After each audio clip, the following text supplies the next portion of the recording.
Okay, hello, everybody. This was the Arsenal versus Everton preview, or Everton versus Arsenal preview. Well, wait. As you can see, Colin's not here. He told you yesterday he won't be here for a while. But anyway, sorry for being a bit late. But yeah, I'm here with George and Z. How you doing? Good, bro. Good. I was just telling Z, man, like, I don't know about you guys over in England, but right now here in Canada, it is snowing and it is not a good thing. Like, I was just getting my winter tires out and, like, because it's been, I think we got like 3 centimeters right now. And I'm like, me in summer tires is going to be Tokyo Drift, fishtailing every quarter. So that can't happen. A couple of days ago, actually, some places in England actually snowed, like weirdly. But well, how much do you guys get around this time? Like, does it melt by the time it's like the next day, or does it stay? It depends. Some winters you get like bare snow. Some you get nothing. Like completely nothing. Yeah, so, but we don't get it often in London, though. That's the thing. I think if you're up north, you probably get you get major snow, and we probably get just little fleets of it. I think actually after the United game, whilst I was waiting at the Emirates at 5 a.m., it was snowing for a little bit. So yeah. Yeah, bro. I don't know. Like for us, we've got like a couple dumps of snow recently, so I think it's gonna be a freaking snowy winter, which sucks. I hate it, man. The amount of shoveling we have to do, but we move. Yeah. On the Everton game, so right now we sit at 7th, with a game in hand on Spurs or game in hand on United, who are in 6th, and Spurs are above us in 5th, but they had that thing with Burnley, so we don't know when they're going to play that. So going into this game, we're in a position where there's pressure on us. We need to capitalize, and then hopefully. I kind of wanted to talk about that pressure though, Chris, because I feel like you guys got to let me know, because I feel like I've noticed this thing on Twitter recently, and I think it's because after our run, people underestimated where they thought we'd be, and we got to a point to where we're like ahead of their expectations, and then now as we're there, it's almost like every game's a must-win game. Where I think it was almost because we over-exceeded expectations in the short term, and they're like, oh, in order for us to keep there, every game is going to be influential. And I think maybe for some people that had maybe different expectations knew that it would be more of a grind. And, while we're there, I don't think I find those optimistic fans as like nerve-wracked about every game necessarily. There's always been this pressure for me. At least. We haven't been, as a fan base in general, used to being in this spot for a couple of years now, actually. Yeah. Like, to be past November and still be like close. That's the thing. Like, I'm wondering, I wanted to have a little quick chat for you guys. Like, what do you guys feel? Because legitimately, it's been 2 years since we've had to consider top 4 contention by November. Even in Emery's best season, we really didn't factor in until March. Right? We flirted with it, but we were really quite poor in the first half of the season, and we almost wrote it off. And then we had a really great run with Oba and Laka basically doing a goal a game. And it got us to a point where we were within contention kind of by March, April-ish, really, from that Palace game. Dear God, that makes me so frustrated. And even the Brighton one with Xhaka. But I don't know if you guys remember that season, because I don't think we were really in top 4 contention until that point. So I don't know if people's expectations about that race, what that's like, recently is updated with the fan base. Like, what do you guys think? Because I'm seeing this there's more game, and I've been seeing it for like the last 3 weeks, and I'm like, guys, I appreciate the energy, but this has been really the case all season. If you had an expectation of top 4, it's not this next game is the next test. This next, once that is lost or won, it doesn't mean that your team suddenly becomes the aforementioned top 4 contender, right? Like, I think it's a marathon. It's not a race, and I think people are forgetting that. I don't know. What do you guys think? So like right now, well, the past couple of games, because we started off like the way similar to the way Emery kind of started, in like the lose in the first 2 games, and then you just burst into form. It's kind of new. So then once you're on that run, and then once you get hit with the Liverpool defeat, then it's like, oh, was this fake or was this real to a lot of people? Where generally I think most people think it was a real, like it was real in terms of the quality we showed in the run, but now we're just testing ourselves. The mentality with the 2 losses out of the last 3, the next one is important to see, especially because it's away, unlike Newcastle, which was a test to bounce back bottom of the league, but they've got some transition threats in that, say Maximan. But going against Everton is like away, they're on poor form as well. I'm not sure when the last time they won, but I feel like a lot of people are just like putting pressure on us just because they're not used to it at all, and they never expected it at all. So it surprised them, and expectations for a lot of people are changing game by game, which isn't sustainable, and is what causes a lot of the overreaction on certain games. But it is what it is at this point. I think once we get past the 19 game mark, because I feel like we're at the 14. So in 5 games, when we've played everybody, then we'll really know, like, they're calling this the England #1 goal. Well, there has been a lot of talk about what's his No name, way. Ramsdale Actually, and though, Pickford. There has been a lot of talk about that. I think Ramsdale it's ridiculous because since match day 14, Aaron Ramsdale has the best form. only Mendy had a stinker last game. Excuse me, but sorry. them two would have been the best keepers in the league this season generally. Yeah, but I think Ramsdale, like I'd found a stat that was just looking at expected kind of goals conceded. It was done by John Harrison, who does like excellent goalkeeping work. I think it's at J Harrison, by the way, on Twitter. He was the one that talked with Latte Firm about Ramsdale, and one of the few, along with us at BoP, by the way, that were calling for a big Ramsdale season. But if you look at a lot of his stats that looked at kind of expected goals conceded and some of the save percentages, Aaron Ramsdale is factually the in-form keeper in the league, ahead of Mendy. And particularly with his last 2 mistakes, like it was ridiculous. I don't even want to get into the other games of West Ham, but the first coming out and even the third blew my mind. I don't understand how a top level goalkeeper gets done like that. That's ridiculous. That's even worse than Almunia-esque. You know how far out that was? I had to rewatch just because I needed to double check, right? And there was even a lot of power on it. Outside the 18, lofted short post. I don't know about that. Anyways, so if it is the England #1 derby, that's news to me because you're looking at a very out of form Jordan Pickford, who, by the way, I don't think he's ever really performed in the league to an extended. Yeah, he's only ever performed for England. I think Everton host the purple patch players, I call them.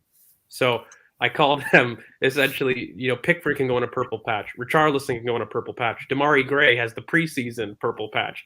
And, that whole team, for me, Townsend can go on a purple patch. He can score a screamer, you know what I mean? And but then normally it kind of goes to a halt. The consistent guy is probably Doucouré.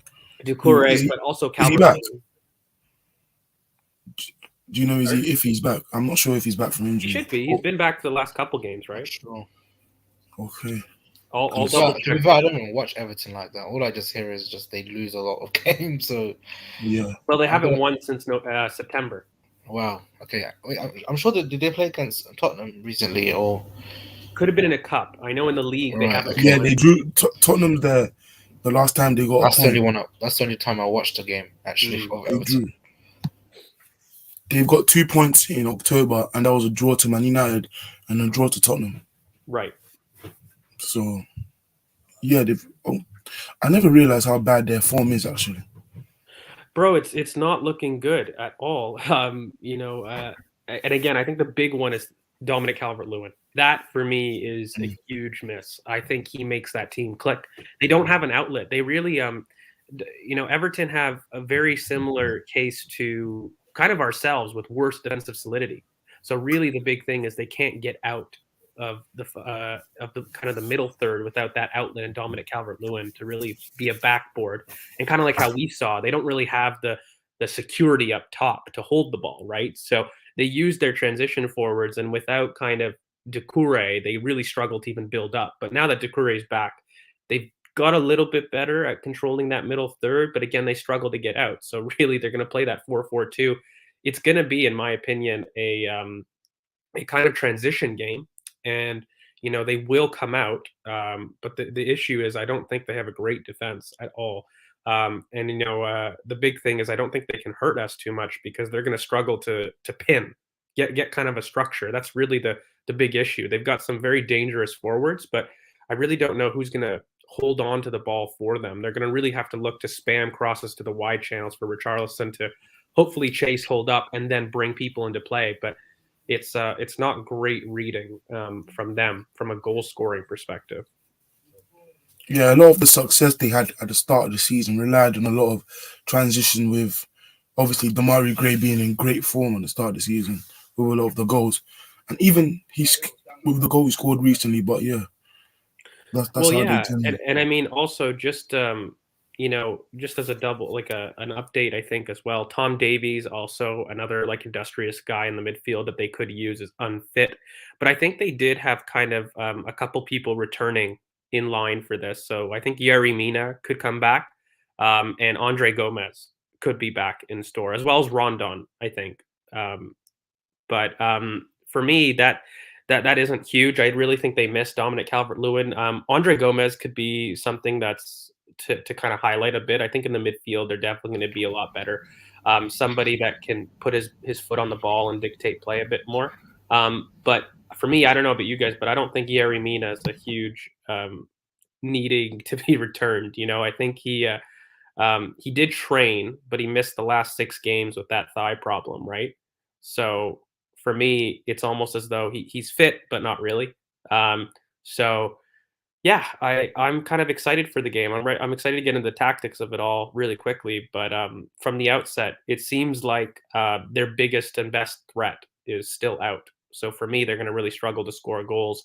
And I think their mentality is even worse than ours. Having not won since September, I would definitely start quick. We definitely didn't really do that, in my opinion, against Manchester United. So there shouldn't be a worry about us being able to go strong at the beginning. But I think you score on them and the fans will turn very, very quick. And to be away, this Arsenal team does struggle and we do fade. So I think starting strong would be the best tactic for us. And, you get a goal or two up very, very quickly. I don't know if this Everton side have shown necessarily a fight to claw back results from that point. So they're really mentally fragile. So that should be kind of the game plan from my perspective. What do you think, Z? Yeah, no, look, I was just looking at the players that are probably available tomorrow. I think we're not going to have Emil Smith Rowe because he was carrying the injury during the night game and he wasn't in the training pictures. Although it doesn't mean he won't travel. I just don't think he will start. He'll probably be rested. So that means it probably we will see Saka and Martinelli start with I think Martinelli in the half spaces and instead of where Emil Smith Rowe would be. And I think we probably saw the better of Martinelli against United in the second half when he went over to the left and Saka and went back on the right. And I think that would probably be where we can actually attack Everton the most. So it will be quite interesting to see how they deal with that. In terms of the midfield, I would drop Oneni and bring back Lokonga because I feel like we need Lokonga to go to play a bit deeper and let Partey dictate play because what happened in the first half against United.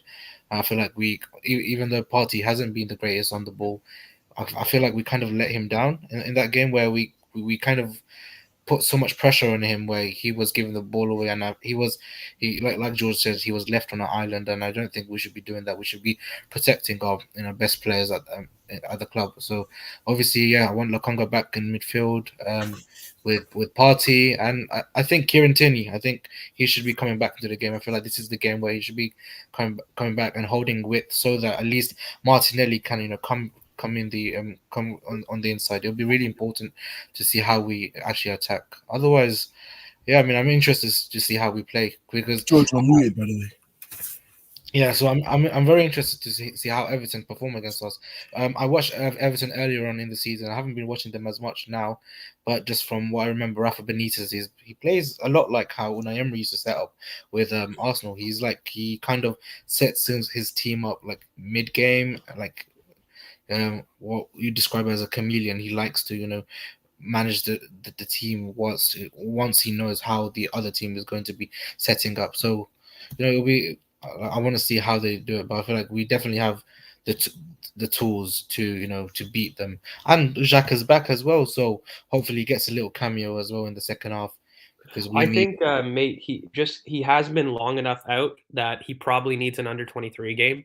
I'd be shocked if he's in. You know, I think they may have him in the squad from a morale, but even to come in, I think they would want him to get one game as a fitness, see how he responds, and then probably in contention for the first team. Like, he did just return to training, so I think next week is probably. I would expect him by West Ham, but Southampton could be close. Like I do kind of expect a U23 game midweek and then see how he responds.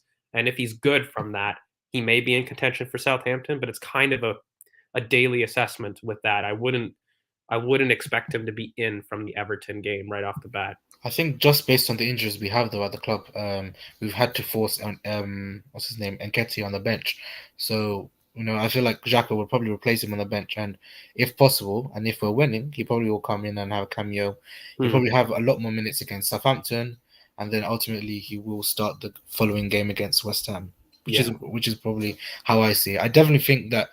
I think he's more than ready to play. By the way, because he's been fitter, he's been fit a lot longer before he's actually been shown on the screens on all the on the news. So yeah, I think he's more than ready to even play 20 minutes even. So, the trouble is, mate, like I don't know how serious he was in that interview. So I know medically when he was talking about broken bones, I was like, I didn't know that he had a fracture. And so from me, like just from a medical perspective, it takes kind of 12 weeks for that to heal. So it is kind of early if it was a fracture. But I don't know if he was maybe explaining it correctly. Like it is tough for players to kind of do that. So if it was something more like a hairline fracture, not necessarily a complete fracture, then perhaps you don't need those 12 weeks. But very typically, whenever you break a bone, minimum 12 weeks. the thing is with that interview, I don't know if it was done in English or in his native language. So it must have been native. Yeah, so it must have been like translated wrong or something because Yeah. I don't think he broke his leg. I don't think so because like you said, the recovery was a lot quicker than we even imagined. He was running like literally 4 weeks ago. So that wouldn't make sense even with the timeline. I'll be honest with you because even if let's say it was broken and take his word for it, it wouldn't make sense the way he was running and like the loading. Exactly. That progression wouldn't make sense to me. So and plus the force to do that is crazy. But anyways, I don't want to get caught in the weeds about it. But it for me, I think he would need one game because it has been over 6 weeks. So regardless if it was just MCL or whatever, he might make the squad. But I'd be surprised to see him in the lineup. But what do you guys think about the Kieran Tierney decision? Because I think that's the big one. Before we get into Everton, because I think there's some tactics that we definitely need to get into with what they do, because they do match up for us quite nicely, right? Like it's going to be a 4-4-2 versus 4-4-2, right? But there are some tweaks that I would probably highlight. But I don't know. For me, the biggest thing is Kieran Tierney versus Nuno. And, with, like you said, Emil unlikely to probably start, at least be in the squad, but not start. I'd imagine that Martinelli would be on the left wing for that to occur. I think Bukayo could probably start now. And we probably got a debate about Odegaard and Laka, but the first one I wanted to do was left back, maybe get, Willow and, Chris, your guys' thoughts, because I've got some feelings about who should start. And if he doesn't, I'm going to be very upset. Yeah, cool. I'll go quickly before Willow. For me, it's been a couple games I've wanted Tierney to come back in. Not a knock on Tavares. I think Tavares has done well and made a lot of people realise the impact that a backup or a good backup at least does, because it's allowed us to keep some of the same dynamics that if what happened with Tierney happened last year, like we would be struggling. So yeah, he's been a great signing and caused a lot of debate like, is he better than Tierney? Is he our number one? All this stuff.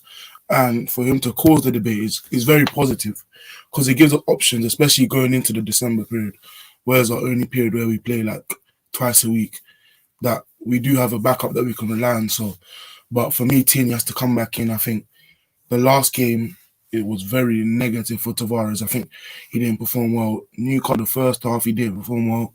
He did get back into the game and do very well second half, but the first half in Newcastle, we didn't do well. But I just think we need more impetus and someone to stretch the pitch more on the left and just his delivery back from Tierney. And I trust him more 1v1 and he has better tempo control. So for me, especially when we're away and we need someone like reliable to put their foot on the ball at times, or just not be at 100% all the times, especially when we're under pressure, then I think Tierney has to come back in. But that's me. What do you think, Willow? Yeah, I agree. I would like to see Tierney come back in, but talking over the pods the last few we've talked about, and George has, brought up many times about the pairings, about, it would be Tierney and Maitland-Niles, or it would be a Lokonga and Tavares, and that's the way I look at it. It's looking at Arteta, and I'm like, will he want to bring back in Lokonga because he thinks we're going to be getting more of the ball? And if so, then does that mean Tavares has then got to start? And I do think that may actually happen, which is a bit worrying, because I really want to see a Maitland-Niles Tierney little partnership and see how they do together. And I want that partnership to start happening, because I need to start seeing the real Thomas Partey. I'm not liking all this shit about him at the moment, and I want to bring out the best in him, and that's what facilitates it. And when you buy a world-class midfielder, it's criminal not to try and get him in the best possible way as you can bring him out as possible, because he changes games if you can bring him out. And Tierney, what was he? He was the best chance creator out of the whole league, wasn't he, in defence? Earlier this season. By November, he had the most successful crosses, and he's still been out. Yeah, and that's what crazy I mean. to me. It's crazy, and we look what we're talking about at the moment. And he's in poor form. We can't create chances at the moment. Well, I mean, we are creating chances, but we're still not creating an abundance of chances. So to have the person who's created the most chances in defence not playing for you is a bit of a question mark over Arteta's head. Yeah, mate. I've talked a lot about why I think it congests the middle, right? Like, I think Nuno has offered and showed us an ability for somebody that can come inside. That's something that, by the way, gets overstated that Kieran can't do. I really push back on that. I think it's people looking to narrative and not having seen that. But one thing that Nuno does is he's a lot open more in his angles and receiving, right? So he's able to receive a lot more inside. He's able to drive inside a little bit more than, Kieran, and that's okay. But the reason that that's bad is when you have Tomiyasu as an inverted right back naturally, you end up clogging the center. Then you start to add somebody like Lokonga and, maybe even, Mohamed Elneny, who is responsible for being the higher presser. And Partey is back in the middle with a congested midfield deeper. And you start to basically put a Ferrari engine in a Volkswagen buggy. And that's essentially what you're doing. And for me, Kieran Tierney, he doesn't just open that side of the pitch, but he allows us to attack down the left-hand side. I think in the last couple of games, we haven't even seen that. We just haven't seen us drive through that area. And the reason is he's able to occupy that wide channel and really gives freedom in the middle. When you have somebody that's such a consistent outlet out wide like that, and is comfortable receiving, but also driving with the ball, he makes the right decisions about when to go, when to step, when not to step. And unfortunately, that last part about knowing when to step and when not to step in decision-making has kind of been the downfall for me of Nuno, but also for us in the last couple of games. Like, it's really been exposed. And more importantly, guys, I don't want to get too technical, but Everton, if they do have a strength, okay, and I don't want to be rude, but if they do have a serious strength, for me, it's that Townsend side with Richarlison and Coleman. So they have Lucas Digne, who's on the opposite side, and Damari Gray. But for me, Damari Gray has the very typical preseason purple patch, and then he really struggles to influence games. And I think it's easy to mark him. I think Tomiyasu will have a great time on that side. But for them, they attack with Richarlison and, Townsend on that side. And for me, that really emphasizes the left for us to be a little bit more defensive. It's also why, Willow, I'm going to be disappointed if I don't see Ainsley. I'm not going to lie. I think for me, when you look at that midfield, they've got Allen and Doucouré. That's not the most progressive midfield, but it's a runners, right? There's certainly people that will keep up in transition. And for me, Thomas Partey is excellent at that, but I want somebody else that's able to do those things. And for me, we've got enough players right now in the back that can facilitate the buildup, right? We don't have to rely on people to bring the ball out. We have that. And we need a bit more runners. We need somebody to cover the space that Kieran's going to bomb on and leave.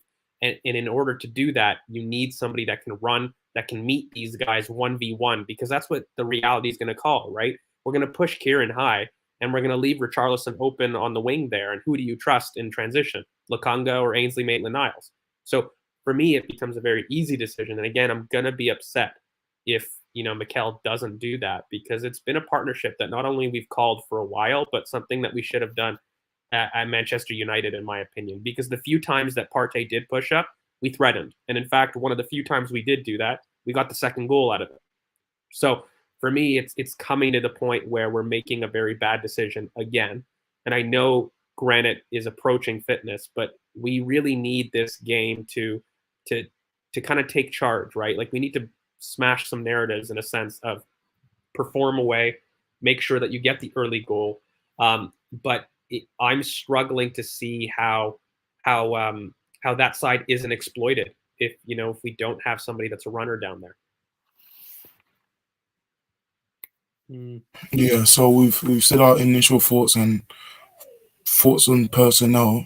On Tierney, do we all? Okay, so another player that has been in the Arsenal topic recently is Aubameyang. Who would you guys start at striker tomorrow, or your front four tomorrow?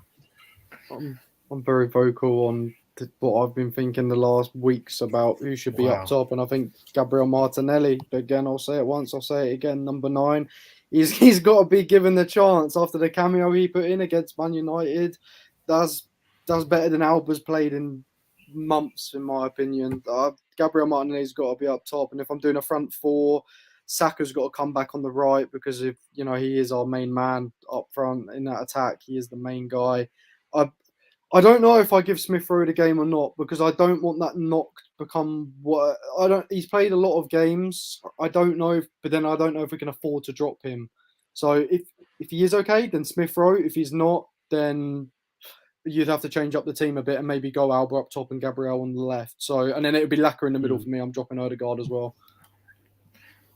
Yeah, I don't know, guys. Like, I think the question is definitely if Emile can play. And if Emile can play, I definitely have him in the middle. I wouldn't really have him at left wing personally. I would have Gabriel Martinelli there, and I'd put Lacazette in this game. And I would give Oba a rest. Look, I'm Oba's biggest fan, probably not just in general Twitter, but also on this pod. But for me, the issues that I had was I didn't like what he did after the game. Maybe call it a little bit of afters and off the pitch, but I didn't like the comment that he did on social media in terms of liking that post. I wasn't a fan of that. I feel that he's been loose. And for me, there's enough there that when you're facing a 4-4-2 like that, we need to post up and match, right? And for me, we've missed that drive in the middle. So I definitely want Emile as one of the two in there, but I also really want Lacazette to post up, because I know Kieran's going to offer the wide outlet, right?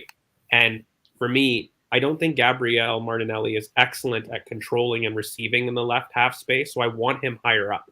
If you put him left and you have Oba in there, they're going to run into the same spaces. They're going to compete for the same spaces, especially because Tierney is going to be on that side, right? I think we're forgetting, like, when we have Kieran Tierney, we offer that kind of left-hand area, but you can't go there. The Gabriel Martinelli corner trick, you're not going to see that, right? You're not going to see those spaces open up for him. And so for me, in order to open things up and let Martinelli really attack the wings, and also I want to get Saka kind of running as well. I think that's the best way to attack this team in Everton, really. They're going to be a low block as much as they can, but they don't defend the space between the center back and their fullbacks quite as well, right? That, for me, is where the space is going to be. Not necessarily central, but kind of in that half space. So for me, you need 2 post-up players to kind of release the ball and have them attack from wide spaces. And that's the best way for me to kind of control the narrative of the game. So I think if I'm having Martinelli and I'm having Saka and ESR in there, the best balance in the front line is a Lacazette type there. Because now, you've got 2 creatives. Yeah, that's exactly what I would done as well. Yeah. You make a good point, to be fair. And the other thing is, Smith Rowe in the middle, his ball striking over this last, since he's been playing again, has got so much better. And you look back from that Brentford game when we lost 2-0, and that was the only thing he was missing in that game. The turns, the running, everything was perfect. It was just the ball striking. And just before I move on, George, when you talk about that Alba, you brought up a good point. Alba liking that post. I need to talk about that actually. That for me, it's another reason it pisses. Like, you're the captain. It's like an hour after the game's finished and we've just lost to Man United, and you're liking Cristiano Ronaldo's C post. What are you doing? Like, you're the captain of Arsenal Football Club. You've just put in an absolute stinker of a performance, and you're liking the guy who just scored 2 goals against us. I just don't think this guy really is in it. I don't think he is. He's been. Does he care? I don't know. Like, this guy has been, as much as his performances have been good on the pitch previously for us, him as a captain has been poor. He's never led the team ever. He's only had led by example back in the day. He's not led ever. Like, he's not vocal on the pitch. He's not anything. He was part of doing the balloons, and I just don't like it. I don't think he's ever been that guy. You know, I think that was us caving into superstar contracts in a sense. Like, I never felt that, and also fan pressure. Like, let's be real. That was post Granit Xhaka, right? Like, in terms of the narrative of how he got there. I think it was just a poor choice. But for me, he's never been the player to be that kind of captain. He's always been the foil, and I don't know if really the captains helped him necessarily in terms of his presence on the pitch. He's always been a low-touch player, period, right? And if you're not going to be a yeller, you're not going to be a vocal person like that, and you're going to barely be involved in the game, it becomes tough unless you're scoring once every game. Right? You know what my problem is with this whole like Aubameyang stuff. Like, I by the way, I understand and I think everybody else understands how social media works, how Instagram works. One thing we might not even be right on this whole Aubameyang liking Cristiano Ronaldo's post, because it might have just been a little tap on the screen. But the thing is, we've seen just throughout the season and in the previous seasons, it's just that him, despite being captain and him being one of the oldest in the team, he just doesn't act like it at times, and it feels like the Smith. He never has though, mate. No. Like even like at Dortmund, like, so I don't want here. Look, as a coach, you have different personalities, right? And I don't want to generalize, because I think we all have our ideal version of leadership, and it's not the same from different people. And I recognize that, but at the same token, part of being a manager is understanding what motivates each player, which is going to be a little bit different. And for me, Oba, he can't be serious to get the best out of him. When he is serious like that, I don't find he's even quite good.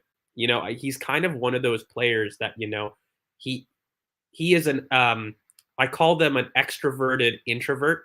Does that make sense? Where like he wants to show that he's flashy, but if you put him as the poster boy in tough situations, doesn't like that. He really doesn't. And so for me, I'll never chastise somebody that's really off the pitch. I didn't like it, but the biggest reason, guys, is the post-up job. Let's keep it tactical, right? Like, when you're looking at Everton and you're looking where are they strong at down the middle, Allen, Doucouré, Rondon, Richarlison, their presence is in the middle, right? And for me, if you're going to ask Oba to drop deep and do that role that we've been asking him all game, then that doesn't suit his strengths, period. Right? Like, the only way that you should play that boy is with the 3 creatives behind him. Like we've kind of been saying, you know, your Emils, Odegaard, Saka. That's when you can play him, right? Not when you've got this idea of having Martinelli as well as Kieran Tierney, who already will compete for space down the left. Then you just add Oba. That's 3 players now in the same positions that, you know, you're going to have this kind of battle for dominance. And I don't see it as smart. So I think you should have your 2 post-ups, your Laka, your ESR, let them post up in the middle, and release our outlets, right? And Martinelli, our runners, and Saka, and, you know, let Kieran stretch his legs. And, you know, I think Oba could come in against tired legs if it's really, really needed, right? I think we need runners. I really want an intense man-to-man mark in this game. I don't necessarily want us blocking kind of passing lanes as much. And I want us to really do what we should have done against Manchester United. Start strong with a very high press, because I feel that Everton will go into a low block, and if you give them time on the ball, they can hurt you, especially in the midfield. Like, they have very good transition midfielders. So for me, that's the biggest thing. And of course, Lacazette going into our left half space, right? That's right in the middle of Doucouré. Like, that's his side. You know what I mean? And I just feel, while I don't think Lacazette's going to have great joy against Doucouré, he'll have better joy in that spot. Let's put it that way. So he has to go. He has to start in the middle for me. I don't know. Like, do you guys want Odegaard? Is that maybe a debate? I think it's not the game for him. I think Odegaard has to play if Emil Smith Rowe is out because we need a creative option. But then we're forced into that. I don't know. Actually, if everyone's fit, yeah, then I wouldn't start Odegaard in this game particularly because I want Martinelli and Lacazette to start, and I think Odegaard loses out. But just based on his previous performances, especially against low blocks, I would have him in this game. Just based on the players available as well, because I feel like he can do a job there. I just feel like we need to start simplifying his roles on the pitch because obviously he's not athletically advanced. We all know that when he drops a lot deeper, he's basically redundant on the pitch because he doesn't really do much. He only tries to progress the ball. So we need to try and do that.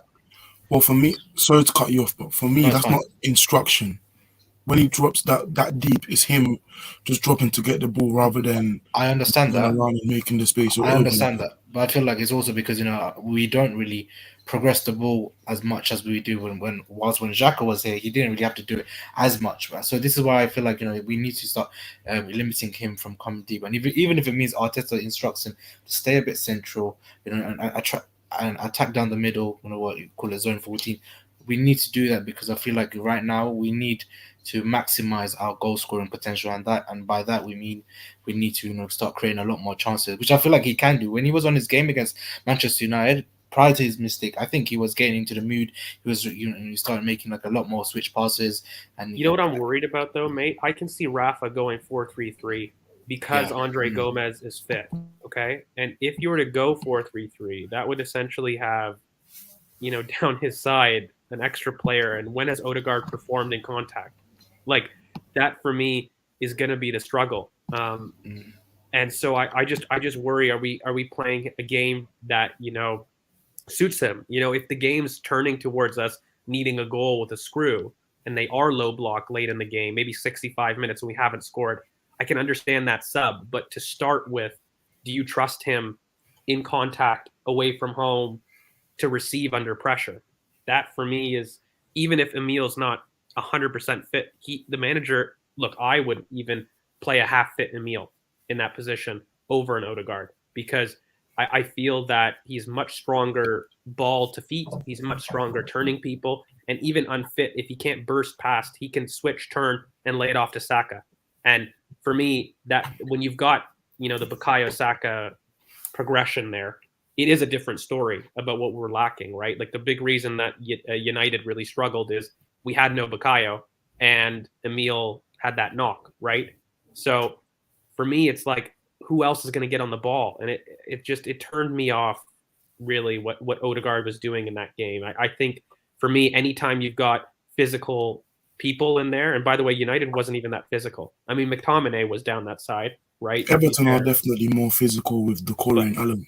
Exactly. And I just feel it's not even a knock on him, but you're not playing to his strength. So you're going to basically ask him beat those physical beasts that are going to hit you from behind, something he hasn't done all season. And not even all season, but almost a year now, guys. Like we know what Odegaard is. If he's in a physical battle, I think we're going to have Gallagher 2.0.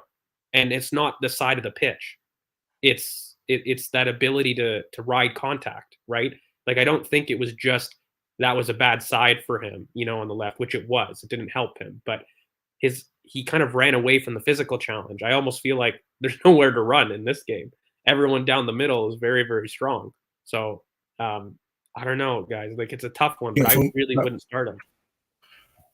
With this, we said if it's forced, then obviously there's no one else to play than Odegaard. But if he's somewhat fit and able to play without a massive risk of injury, then I'd start Smith Rowe as well. Just because, especially away from home, there's always more spaces where you get these counters, and you always get these transitions because there'll always be a time where the home team is on top, regardless of who you're facing, just because it's their stadium. So when those situations do come, I do definitely trust and think that Emil will do better in those situations than Odegaard will. But we don't know. If he's not fit, then Odegaard will start, and hopefully he performs in contact and in duels against a physical pivot in Doucouré and Allen. But on Everton, they generally are 4-4.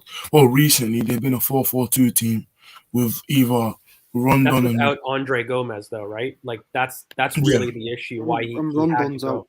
Rondon's out injured as well. Is he out? I thought he was is back. he out? I think he's out. Isn't he out? What striker would they have then? I'm pretty I think- sure that they said that he could be back. It was just I know he went off at Liverpool for an I don't appearance. think I don't think he is back for the game. Yeah, when he doesn't play, they do a 4-4-2 with Richarlison as the main man and Townsend behind him. So it will be like a 4-4-1-1 then if he's injured. But And that suits Odegaard more, right? Yeah. Like you could almost want to risk that. But I think with Rondon there, because that's down the same side, right? Like I don't know. That I thought he was back. So I think he's got a what injury does it say? Sorry. I think it says he's got a hamstring injury. is it? Yeah, Okay. so If it's hammy, then he won't be in. yeah. But that's coming off fantasy football, 50% chance playing hamstring injury. So I don't know how reliable that is. he did come off with a muscle injury versus Liverpool. I remember Maybe that. somebody in the comments, can you guys double check for us? It's kind of up in the air, but Rondon, is he fit to play? Because I do think that changes things, guys. I really do. But I didn't see any news, but I remember that he limped off versus Liverpool around the Same. 60th. So, but yeah, Rondon's their B-Tech DCL that they try lump balls up top, physical jaws in the channels. But he's the post-up guy, right, Chris? Like, I mean, Yeah, that's the trouble, though. He's their So- backboard, yeah. Yeah, so like if he posts up, you got like there has to be some understanding that that's the side where Odegaard is.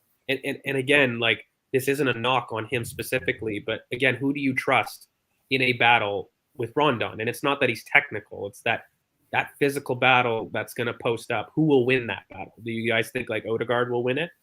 And that's why I think the manager may just risk Emil, even if he's not fully fit. Like I can just see it. Like I would be afraid of that. If they put Townsend up there, then it's a lot easier to kind of allow Odegaard because then he won't be surrounded by some physical presence, right? I think even like simply as well, like Emil's our top goal scorer. So at the moment, like we need him playing at the moment. He's the one getting us ticking.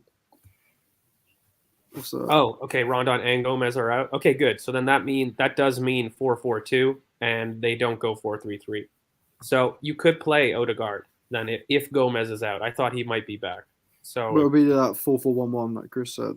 Exactly. Yeah, 4-4-1-1 with Townsend in behind him. Yeah. So in that case, then you can put Odegaard. I wouldn't be afraid to put him in a 2 in that battle as well. But do you guys see Nketiah starting? I think He better not. He better not. Nketiah for me, I don't really get Nketiah playing. I know you're kind of putting him in the shop window a bit, but I don't really see the point. I would rather give minutes to, what would I prefer? Maybe get an extra 2 million for Nketiah, or give Martinelli the minutes for him to actually get to become an elite striker. I would rather give him the minutes. I think Martinelli is not the problem. You know what my issue, mate, is Balogun.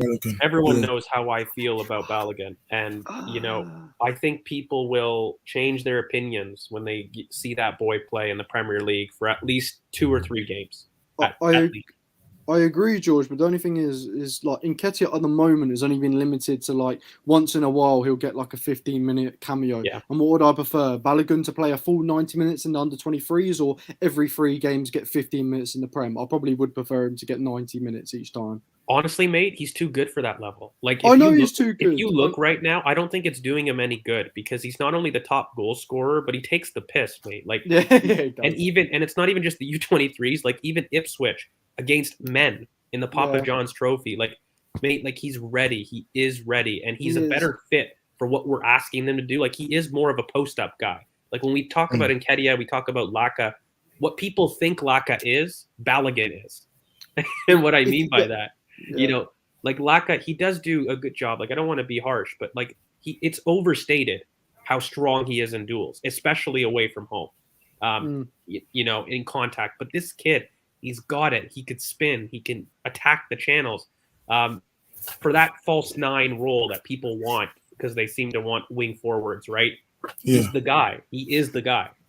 So he could even be the wing forward, like with playing left wing, but I feel like he wouldn't start just because of the seniority, as we've seen in the Yeah, past. it's the same reason I've said in the past. He won't do it, but it's very frustrating because in profile, that's the guy, right? Like that's what you would want. If he was guaranteed the minutes, then I would obviously be putting him in the squad a lot more. Yeah, but it's just for 15 minutes every 3 games. It's just not worth it. Yeah, and I think him and Martinelli. We'll probably talk more on spaces in the not the international break, but the transfer window. Him and Martinelli will be the decision about who goes on loan ish. And Martinelli, I think, has more seniority, but also been trusted more frequently. So I do think that they stay. And if Laka leaves, that's the only scenario where I see Balogun staying. Otherwise, I think he does go on loan. But the U23 also do play Everton tomorrow, so it's very likely he'd be U23 rather than the first team. But so predictions. I'll go first. I think 2-1. I think it's going to be a hard game because I think they're going to go into a low block. I think it's going to be a frustrating first half. I do. I think that they're going to shut off passing lanes. I do kind of fear on Richarlison. He does like to score against us. But I see one kind of consolation transition, maybe in like the 70th minute. Something that, we don't defend particularly well in transition because they are strong in that aspect. And if we were to let Everton run, we're going to have a mistake. We're in for a long night. I do see that. But I see something like that happen, like a breakdown in the 70th minute. But I do think we start strong. I think we do go kind of 2 up. And we might have a bit of squeaky bum time, kind of like some of our other games where they get a goal in the 70th minute, but then we have to keep it tight and we get the points. But I see that's the way the game is going. And I do believe that Martinelli gets a goal. I do. And I think what we'll do is we'll attack that half space, right, guys? Like they do have pretty decent fullbacks. Seamus Coleman isn't, the same person that he was, but he's still pretty decent in 1v1s. And Lucas Digne will offer width, right? But I think the biggest thing is Godfrey, as much as we both love him, Chris, he hasn't performed great this season. No, he hasn't. Right centre back, he hasn't been good. Especially in a 4, right? Like he does prefer being kind of that third center back or right back in that wide space. Yeah. So I think the best way for us to attack is down that corridor. I think I trust Michael Keane a little bit more of the two. And guys, guess who's on Godfrey's side? Martinelli. So that's why I definitely do believe that we've got a goal that's going to happen more than once down there. I think Martinelli gets one, and I think Saka will get one as well. But yeah, I'm going 2-1 with us spamming that side and Kieran to get an assist for narrative. Okay, Willa, prediction. See, I'm not liking this because I'm just going to sound like a parrot. I've gone 2-1 as well. I also think Kieran will get an assist. I also think Saka will score. But you know what? Just for different sake, I'll say Martinelli won't score, but I think he'll still have a pretty good game. I think we'll score from a corner. I think it will be a Gabriel goal. I think that's a good shout, to be honest with you, especially with no Yerry Mina. Yeah, I think he'll get his head on it. He's such a physical presence, and we're so, dangerous from corners. I just think we'll score. I also think we'll concede from a corner. I think it'll be a game of corners. So I'm going 2-1. Or Z as much. That's to say. Yeah, no, I think, well, to be fair, earlier on, like just in the morning, I was thinking that we probably would draw this game, but I was looking at just the injuries that they have, looking at the past 7 games, because guys, I didn't even give a crap about Everton, so I didn't even know how they're performing. I'm just looking at their past form. I thought this is the game where where we could just, it would probably be a bit similar to like the Leicester game where we score earlier on and exactly, and we kind of have to sustain pressure towards the end. But I just don't see us conceding. I don't know why. I just don't see us conceding. So I think it's 2-0 Arsenal. Okay, and Curran thinks it's going to be 2-1 as well. He said this yesterday. So, and for me, I think, I said 2-1. So, coming like the past couple of weeks, I've been feeling 2-1 Everton, like 2-1 Everton win. I don't know why. But I can't say Everton's gonna win. So I'm gonna say 2-1 the other way, Arsenal. Even though I just have a feeling we don't concede, but it is what it is. You know what, mate? I have this feeling that we do concede off some kind of jammy transition, kind of, I'm not sure. I think White and Gabriel be back to their best and deal with their biggest threat in Richarlison in behind a lot better. I think Lokonga starts, though. That's my issue. I think they attack down that side. I think Richarlison goes, even though that we don't get what we want, because we can't have nice things. I think So do you think Tavares starts then, George? Sorry, who? Do you think Tavares starts if you think Lokonga's starting? No, I think Kieran will come in because I think Nuno had a poor game, but I think he doesn't like Ainsley. I think, and I think it's because of what we said before in other previews, more than player experience. It's more I don't think he views him as a long-term asset, right? And he might prioritize the education, and I do believe that in the middle that'll cost us at least once, I think. For me, I'll go 2-1. 2-1 Arsenal, not Everton. I really hope we get a clean sheet just for the mentality and morale, because clean sheets and for Ramsdale to stay tight with Mendy, Edison, and Alisson. But 2-1 Arsenal. So that means everyone's gone 2-1 apart from Z. Z's gone 2-0. Meaning if we keep a clean sheet and score 2, then Z will go through. But before we go, what do you think? Do you guys think Rafa could line up with a 3 at the back? I'm not even sure if they have enough centre backs. No, they do, mate. But we've killed every 3 at the back in the league, so that would be a very dumb idea. And knowing Rafa, he's a tactician, right? Like, he will have seen our games, and between Leicester, Liverpool, even Spurs, our best performances have come against those wanting to do 3 at the back, right?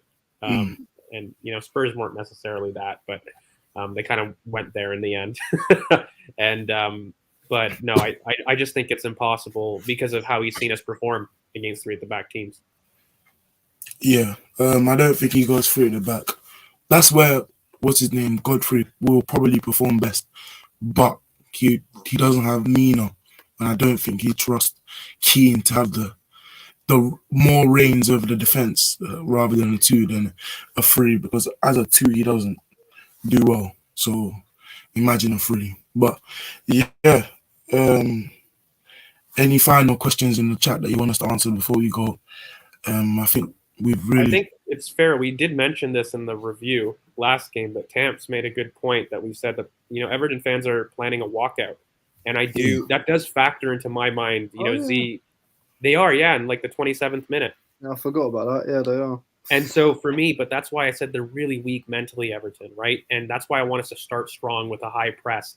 That's why my lineups have this with, Ainsley. I want to suffocate and go for a quick Leicester 2-0, and then sit back and let them come out, because I don't think that they will have the minerals to kind of claw it back at that point, especially with their fans wanting to leave. I do think that plays a role in the game, by the way, guys. Like, I think these things do matter. Like, if you were to get an early goal before that was to happen, and then they end up leaving the stadium, that will defeat the players 100%. Didn't we lose last time someone did a walkout on us, though? I can't remember who it was. Did we? I'm not sure who did a walkout. I'm pretty sure it was like 10, 15 years ago, but I remember. Oh, this is ages ago. Maybe 10, 15 years ago. But. I don't remember, but we did lose last time at Everton Stadium. That was the last game of our run. We had a period where we struggled against them, but in general, we do perform very well against Everton. I think they're one of the teams that we beat the most in the division, in history-wise. They are. We beat because they've stayed in the division longer than most. Yes. Yeah, they've never been relegated from the Prem. So. Yeah. Willa, thoughts on Alba? Thoughts on who? Alba. I've already done my thoughts, bro.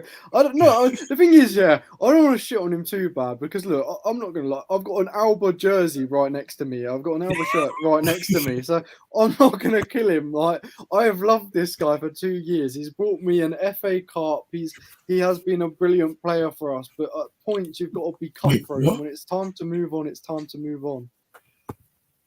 I think apparently this is the reason why they're doing a walkout because they haven't won a trophy in 20 years, which is crazy. Acting like Spurs. And yeah, so I think I'll go for like Z's 2-0 Arsenal, Willow 2-1, George 2-1, Curran 2-1, and CK 2-1 reluctantly.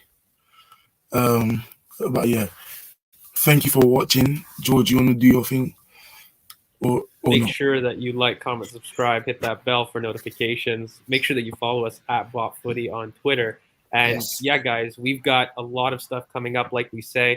I'm excited for the next 2 games because I think these are 2 games that we need to kind of give some confidence back to those fans that have been struggling. And I do see it as games that we really do well in. I think we break the duck. It's probably, us relying on narrative a bit. I'll be fair. Everton are struggling, but I'll take it, okay? An away win at, one of those difficult banana skins. And then you've got Southampton, who are a banana skin themselves, but that's at home.